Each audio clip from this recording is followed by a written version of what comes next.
Bonjour les amis, comment allez-vous?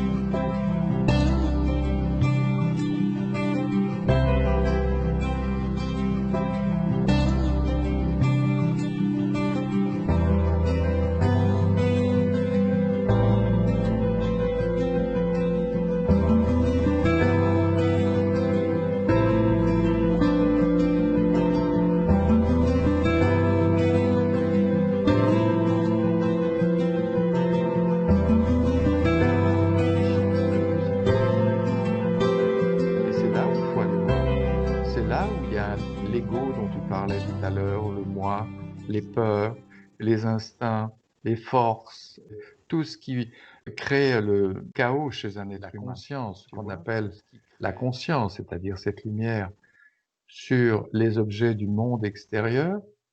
Ça, tout le monde le fait à longueur de temps, mais commencer à diriger cette lumière à l'intérieur, là où les choses sont effectivement vécues. Porter des regards à l'intérieur, ne plus diriger la lumière. Oui, mais de toute façon, il faut que les choses soient vécues à l'intérieur. C'est important de le vivre pour avoir l'expérience et pour le comprendre. Parce que comme tu disais tout à l'heure, si on fait que lire des livres, ça n'a pas de sens. Ça reste que des mots, c'est ce que je veux dire. Voilà. Ça va être à soi-même de débusquer sa propre ignorance et de se dire, j'emploie des mots, mais maintenant je vais m'arrêter derrière un mot. Je vais prendre ce mot et je vais voir ce qu'il y a de clair véritablement lorsque je porte mon attention sur un sentiment, ce qu'est un sentiment. À cet instant, je ne suis plus dans les mots, je suis dans l'expérience du regard, dans l'expérience de prendre conscience. Alors, évidemment, lorsqu'on fait cette expérience du soi-regard, on n'a pas de réponse, on n'a pas d'explication. On ne va pas parler du sentiment, on va prendre conscience de lui. Je te parle du sentiment, mais on peut d'autre chose. Alors, que sommes-nous obligés de faire pour prendre conscience du sentiment? Eh bien, nous sommes obligés de nous taire un peu, le silence. Et c'est dans le silence qu'un regard va être porté. Parce qu'elle ne peut pas, la lumière, si on est dans les mots, dans les explications. Que peut faire la lumière lorsqu'il y a cette masse de mots qui se bousculent? La lumière ne peut rien faire. Et le bébé le sait intrinsèquement, naturellement, il est dans le silence. C'est parce qu'il est dans le silence que ça va très vite. Nous, on a beaucoup de mal à prendre conscience, à devenir conscient, parce qu'il y a toujours ce plafond verbal, cette espèce de boîte mentale, et elle est là, au milieu. Alors on tourne là-dedans, et vas-y. Tu vois, on fait le petit écureuil, voilà. Alors, évidemment, la voie du soi-regard, la méditation, ça peut ne pas plaire, parce que on va naturellement aller vers le silence, vers le regard, et se taire.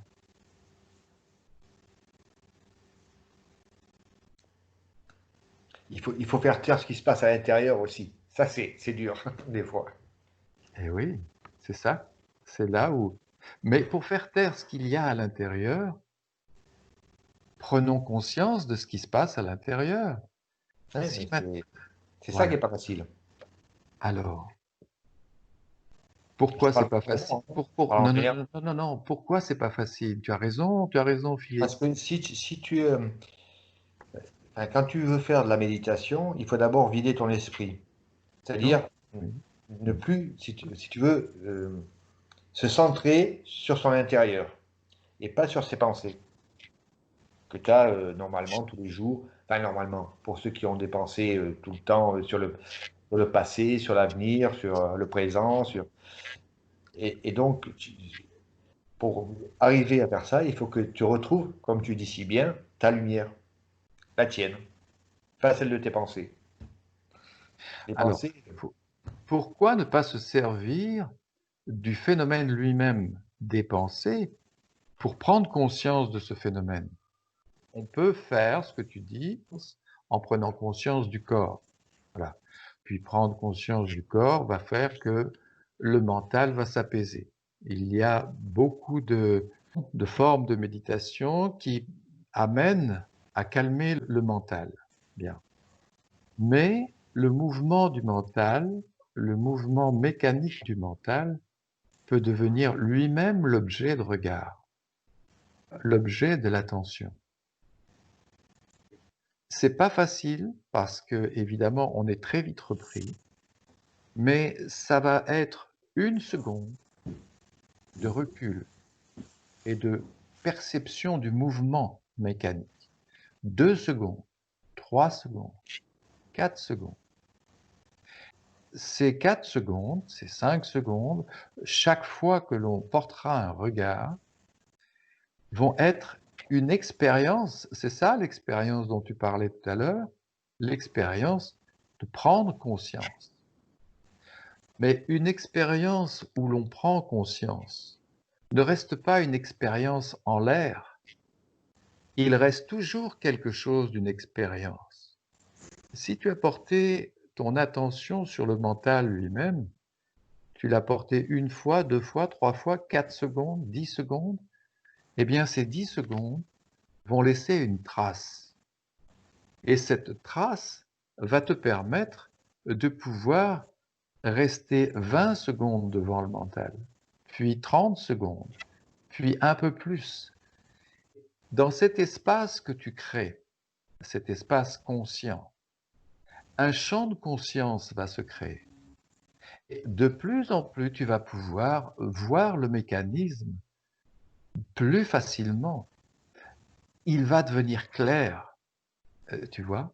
c'est de ça que je parle, que je te parlais, c'est le recul par rapport aux pensées. C'est ça que je pensais. Voilà. C'est Alors exactement. maintenant, c'est un peu plus clair. On comprend un peu plus clairement, mais ne crois pas, hein, c'est encore des mots que tu entends.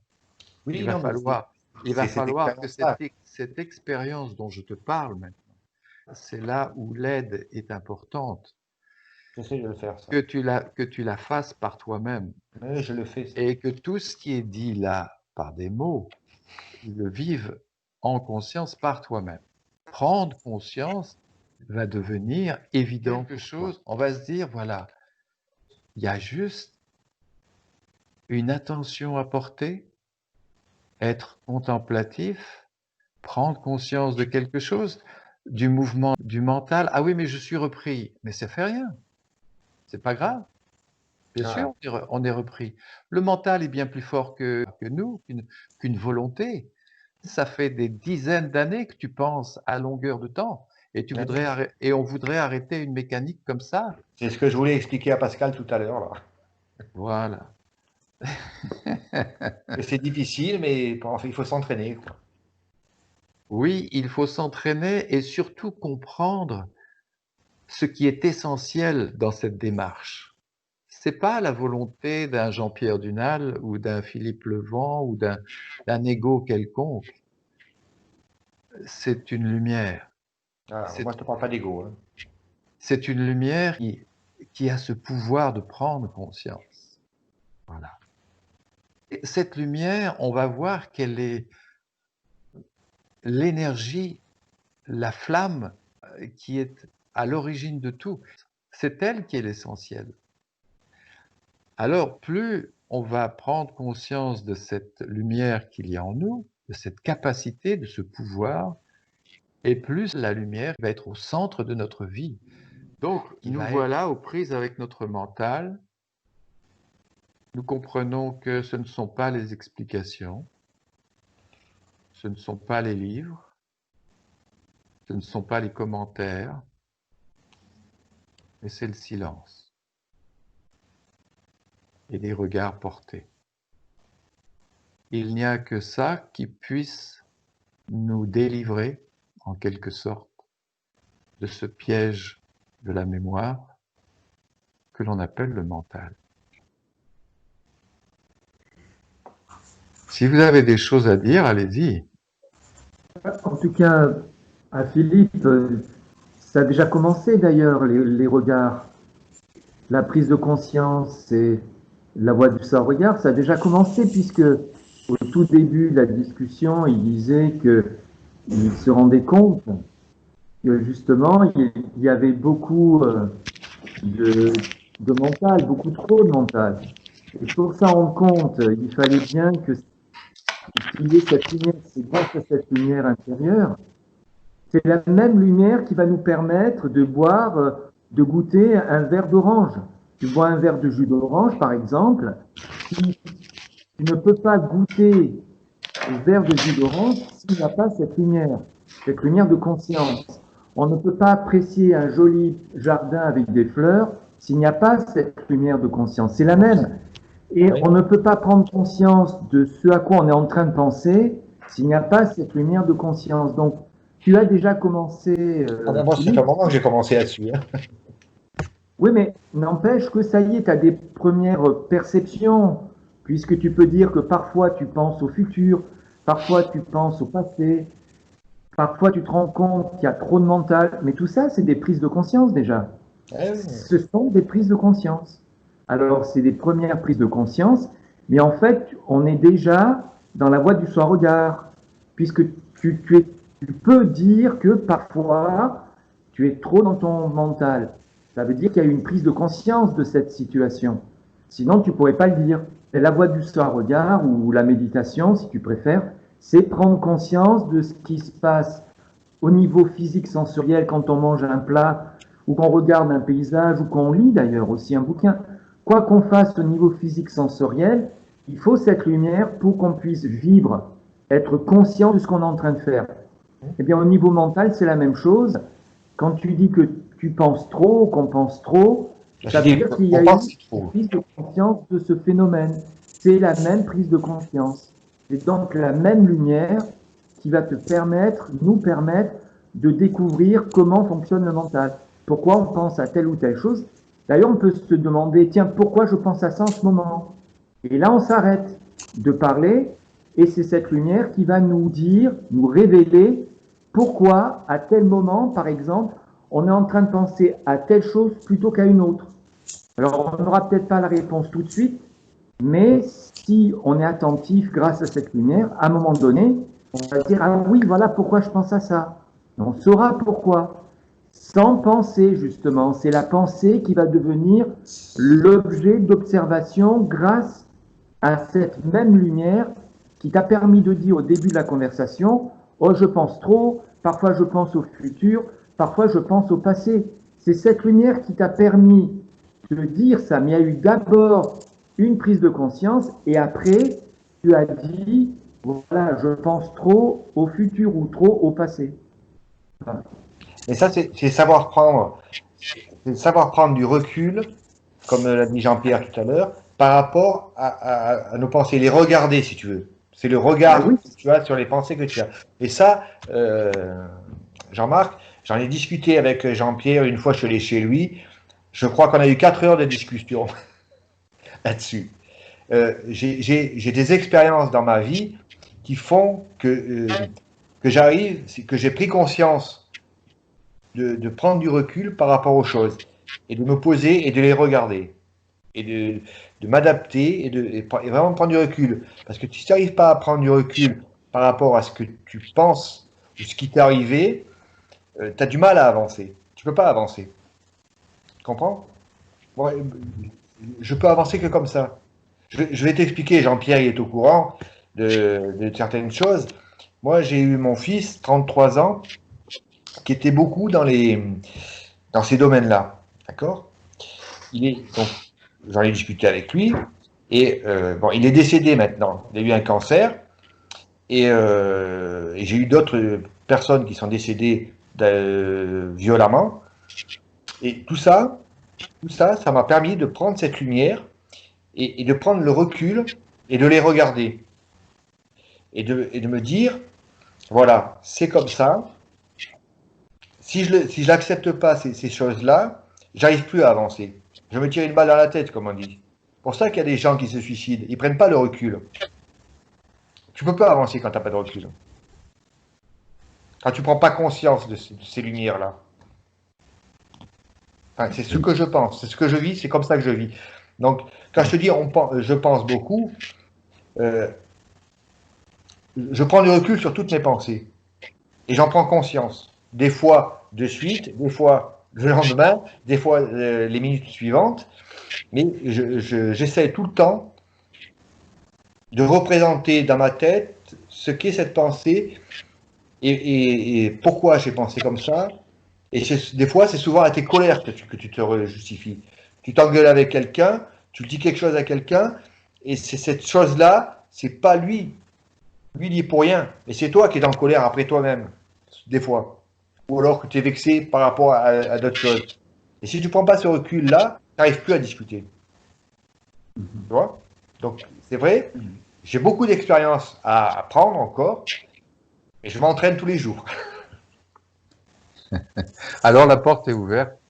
Ben, oui, regarde, c'est pour ça que j'avais envie d'être ici avec vous et que je me suis battu avec mon ordinateur pour être présent. Après, Jean-Pierre, c'est un voisin, on a discuté souvent, comme je vous l'ai dit, on se voit régulièrement. Et il y a une fois, il m'a invité à venir chez lui. Et je crois que je suis arrivé à 2 heures, je suis parti à 6 ou 7 heures de chez lui. J'en pouvais plus. J'avais la tête bien, bien remplie. Et ça m'a apporté j'avoue, hein, une extraordinaire expérience. Voilà. Je te remercie, Jean-Marc. On comprend que la sortie, quelque part, la sortie du piège humain, elle n'est pas vers l'extérieur. Voyez, tout le monde cherche des solutions. Ah oui, on va faire ceci, on va faire cela. On projette une solution. On va sauver le monde. On comprend maintenant que la sortie, c'est à l'intérieur. Le chemin qui remonte à la source. Voyez, il va falloir déjà que on prenne conscience, eh bien, de ce que nous sommes nous en tant qu'êtres humains et puis de notre problème. Et notre problème, c'est le mental, c'est la mémoire. Alors, c'est une chose extraordinaire qu'on est en train de faire maintenant. On est en train de comprendre, de voir et de comprendre. Comprendre, c'est encore plus que voir. Comprendre, c'est une lumière de compréhension, que le mental ne peut rien. Le mental, on l'a vu, on a commencé à le voir un petit peu, c'est des mots, c'est de la mémoire. Voyez? Si on veut résoudre un problème vivant en nous avec des mots, eh bien, c'est peine perdue. C'est un coup d'épée dans l'eau. Si on veut expliquer notre problème, si on veut commenter notre problème, si on veut trouver des solutions à nos problèmes avec de la mémoire, oui, on peut trouver des solutions d'ordre matériel ou bien sûr avec la mémoire de l'expérience. Hein, ça, je ne le remets pas en question. Mais je parle d'un problème vivant, prendre conscience. Alors là, avec le mental et les mots, c'est peine perdue. Parce que c'est de la mémoire. Et c'est ce qu'on était en train de voir tout à l'heure avec Jean-Marc et Pascal. Nous étions en train d'essayer de percevoir comment la vie laisse des traces en nous. Parce que si l'on parle de mental, c'est qu'il y a des traces laissées. Vous voyez, on parle maintenant. Et parler, je ne sais pas si tu étais là, mais je ne crois pas, c'est de la mémoire. On parle avec des mots que nous avons entendus. Et ces mots ont chacun leur trace en nous. Ils ont une trace sonore, mais ils ont aussi une trace conceptuelle. Nous comprenons le sens du mot. Voyez? Donc on a la mémoire du son, mais on a la mémoire du concept, de ce que le mot désigne. Voyez? On a une mémoire conceptuelle, intellectuelle. Voyez ça? Est-ce que Ça vous paraît juste? Ça va? Ça a l'air d'aller? Oui, oui, ça va, ça va. Ça va très bien. Personne ne répond, là. Oui, oui, oui, donc ça va. Pascal, on l'entend pas, là. Non, On n'entend pas beaucoup, hein. Ouais, non, mais c'est exactement ça. elle est certainement dans la position la plus intelligente, c'est qu'elle est silencieuse, tout simplement, et contemplative. Voilà, on l'écoute. Donc, les mots sont de la mémoire. Nous parlons, et que lorsque nous parlons, nous employons une mémoire. Nous projetons des images, tu vois, nous parlons, et même nous éprouvons des sentiments. Et qu'est-ce qu'un sentiment? Voyez, c'est une mémoire. Imaginons maintenant que vous soyez face à quelqu'un que vous connaissiez, mais que toutes les expériences passées se volatilisent. Vous n'ayez plus aucun souvenir du passé vécu relativement à la personne. Voyez? Eh bien, vous n'auriez plus de sentiment. Le sentiment, vous pouvez le vivre que parce que vous avez une synthèse de tous les événements vécus relativement à la personne. Il y a d'ailleurs des événements qui se sont passés, des mamans qui ont accouché, vous étiez à la nurserie, et les bébés ont été échangés. Les parents ne se sont aperçus de rien, ils ont élevé les enfants. Quelques années après, ils se sont aperçus que ce n'était pas leur enfant et qu'il y avait eu un échange. Eh bien, on a demandé aux enfants, mais que voulez-vous faire? Voulez-vous garder vos parents avec lesquels vous avez vécu ou voulez-vous aller avec vos parents biologiques? Eh bien, ils ont dit non, on va rester avec nos parents avec lesquels nous avons vécu. Le sentiment était profond, donc c'était plus important pour eux les sentiments que leurs parents biologiques. Voilà, la mémoire est là. L'intellect, c'est de la mémoire. Le sentiment, c'est aussi de la mémoire. C'est une mémoire ressentie, sensiblement vécue. Alors, il va falloir regarder un petit peu la nature de cette mémoire, la voir pour ce qu'elle est, et non pas la prendre comme lumière de conscience. On parle de la lumière de conscience. La mémoire, c'est la mémoire, mais la lumière de conscience, c'est la lumière de conscience. Voyez? Si vous ne pensez plus à un sujet en particulier, il tombera petit à petit dans l'oubli, car la source d'énergie que lui procure le son, les mots, est son unique moyen de survivre dans le champ de notre mémoire. Le son, les mots nourrissent les sentiments. Imaginons que vous arriviez à ne plus penser à une chose, à une personne, ou à un sujet, ou à une passion. Eh bien, le sentiment, voyez, on parlait de sentiment, va petit à petit comme se dissoudre. Et on dit très logiquement, loin des yeux, loin du cœur. Si vous vous éloignez d'une chose, si vous n'y pensez plus, dans votre sensibilité, elle va perdre, elle va comme fondre. Le son, le fait d'y penser, nourrissent les sentiments, nourrissent vos pensées. Ce que nous pensons, nous le vivons, et ce que nous vivons en nous, dans le champ de la conscience, est un et triple de nature, lucide, sensible, intense. On découvre qu'il y a une lucidité, c'est-à-dire vous comprenez ce que vous pensez quand vous pensez. Il y a une sensibilité, vous ressentez ce que vous pensez, et il y a une intensité. Vous ressentez plus ou moins intensément ce que vous pensez. Voyez? Lucidité, sensibilité et intensité.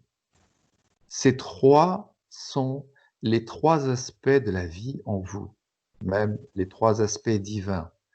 Ils sont à tel point présents à chaque seconde de votre vie, ils sont même manifestés dans votre corps physique.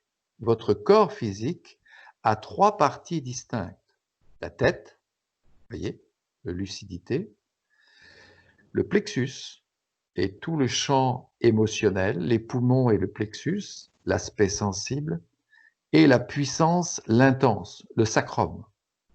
C'est par là que l'énergie arrive. Voyez, vous pouvez mettre de l'intensité dans vos pensées ou mettre plus de sensibilité dans vos pensées ou plus de lucidité. Voyez, mais les trois sont toujours là. Tant que nous ne comprendrons pas clairement la nature de nos pensées, la nature du son, des mots et leur effet en nous, tant que nous ne verrons pas la juste place du mental dans le champ de la vie en nous, nous resterons éternellement soumis au pouvoir et aux forces que le mental exerce sur nous. Si vous pensez fortement à manger une pizza à 4 fromages, si vous y pensez beaucoup, au bout d'un moment, vous allez prendre votre porte-monnaie, vous allez sortir et puis aller chez le marchand de pizza. Vous voyez ce que je veux dire? C'est que la pensée va vous suggestionner. Alors on se dit, la pensée suggestionne, mais on a été fortement suggestionné depuis que nous sommes petits. Vous voyez, on nous a inculqué que nous étions français, on nous a inculqué qu'il fallait être quelqu'un dans la société, qu'il fallait, vous voyez, par les mots. Il y a ce que nous pensons, mais il y a ce que les autres disent, que nous avons entendu. Et ces mots à l'extérieur nous ont suggestionnés, et même, je dirais plus, ils nous ont conditionnés. Dans une vidéo, je parle de Hitler. Hitler, il s'est pas mis en position du lotus, il s'est pas mis en méditation pour parler aux foules, pour suggestionner les foules, pour conditionner les foules. Ah là, il s'est beaucoup agité, il a beaucoup parlé, et des millions d'êtres humains l'ont suivi. Puis voilà, ça a fait la Deuxième Guerre mondiale. Vous voyez, on est en train d'essayer d'entrer dans notre dimension intérieure, d'aller voir un petit peu, mais qu'est-ce que ça fout tout ça en nous, les tenants et les aboutissants, vous voyez. Si on ne le fait pas, ça restera en l'état, ça ne bougera pas tout ça. Il faut donc le faire, sinon quoi?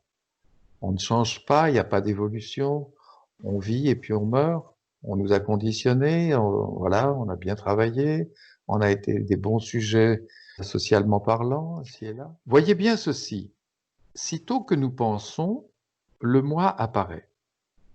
Il est toujours en arrière-plan, comme caché en embuscade derrière chacune de nos pensées. Tu vois, Philippe, on parlait des arrière-plans tout à l'heure. Et parmi les arrière-plans du mental, derrière nos pensées, il y a le moi. Il y a moi qui parle. Vous voyez? Je parle. C'est toi ou c'est l'ego dont tu parles? Je parle du moi. L'ego, on va essayer de définir un petit peu. Le moi, c'est la notion que c'est moi qui fais, c'est moi. C'est moi qui parle, c'est moi qui agis. Lorsqu'on emploie le mot ego, on peut voir l'ego comme l'ensemble de tous nos aspects, de tous les aspects d'un être, d'un individu. Donc, ils sont multiples, ils sont incroyablement nombreux et ils sont très différents en fonction des individus. C'est l'ensemble de tous tes aspects corporels, sentiments, intellectuels, spirituels. Voilà, c'est un ego. L'ego est en perpétuelle évolution en fonction de ce que tu fais de ta vie. Mais le moi, lui, n'évoluera jamais. Le moi restera le moi, c'est-à-dire un concept, une idée qui s'identifie et puis c'est tout. Il n'y a pas d'évolution possible dans le moi. Le moi, c'est un parasite qui dit « moi, je suis le corps ». C'est moi qui entends. C'est moi qui comprends. Alors, on ne sait pas ce que c'est le corps, on ne sait pas ce que c'est que la compréhension, on ne sait pas ce que c'est que entendre, on ne sait pas ce que c'est que parler, mais le moi, lui, c'est moi. Voilà. Tu vois? Le moi, c'est un concept, une idée, une notion. Voilà. Voyez bien ceci, sitôt que nous pensons, le moi apparaît. Donc, lorsque l'on pense, il y a derrière, tu vois, on parlait des arrière-plans tout à l'heure, une notion de moi qui parle.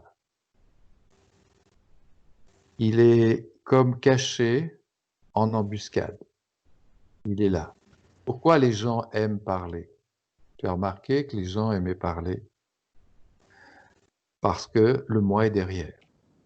Et en général, on aime bien parler de soi. On aime bien parler de ce qu'on a fait. Puis, ils essayent toujours à un moment donné, quand ils écoutent une personne, de revenir sur eux.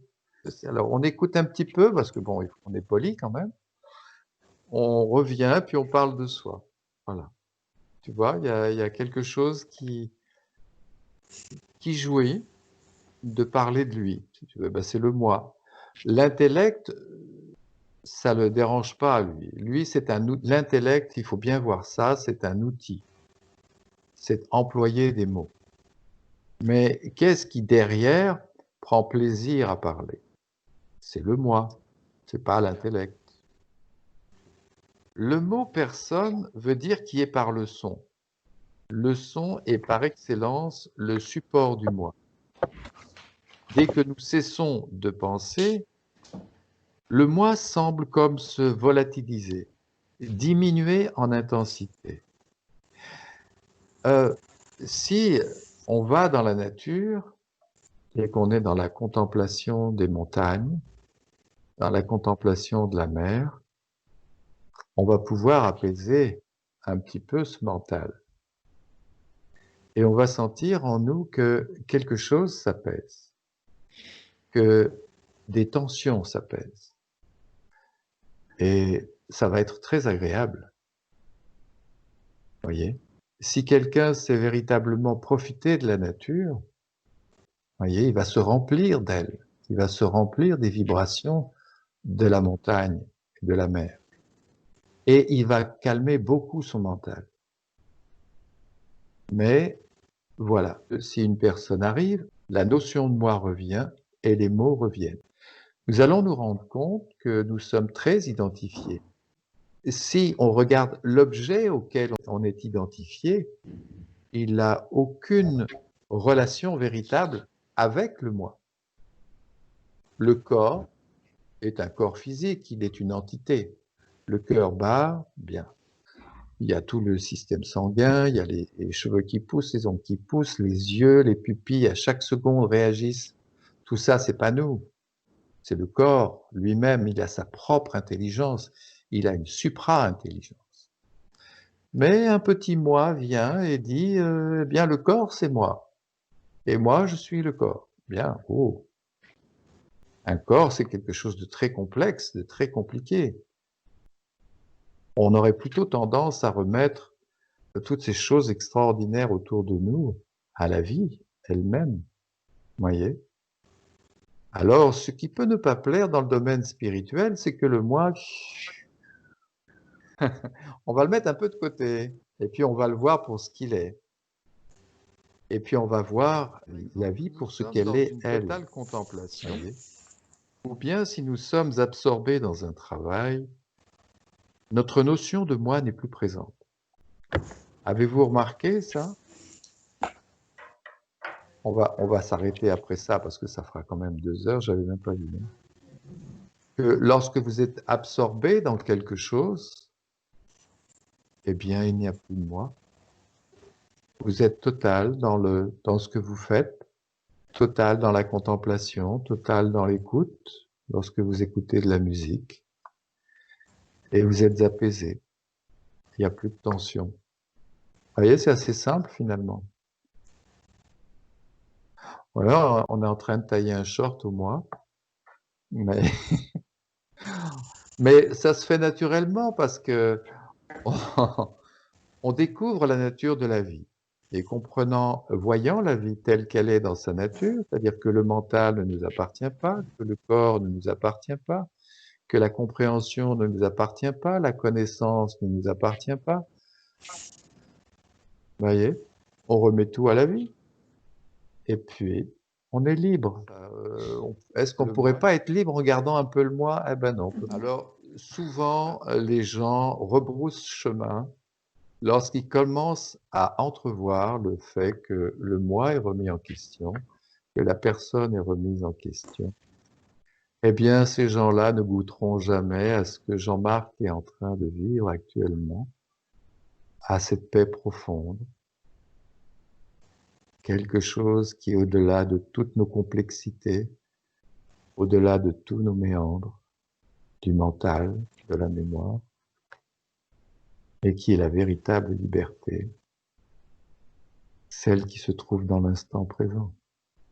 Vous voyez? C'est ce que je disais. Oui, L'instant présent, c'est la liberté, une fois qu'on a pris du recul sur tout et qu'on vit les moments passionnants qu'on a ici. voilà.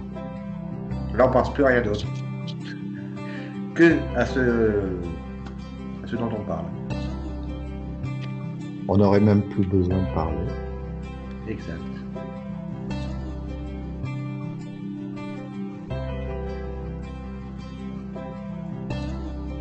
Si vous avez des choses à dire, allez-y. Ça va?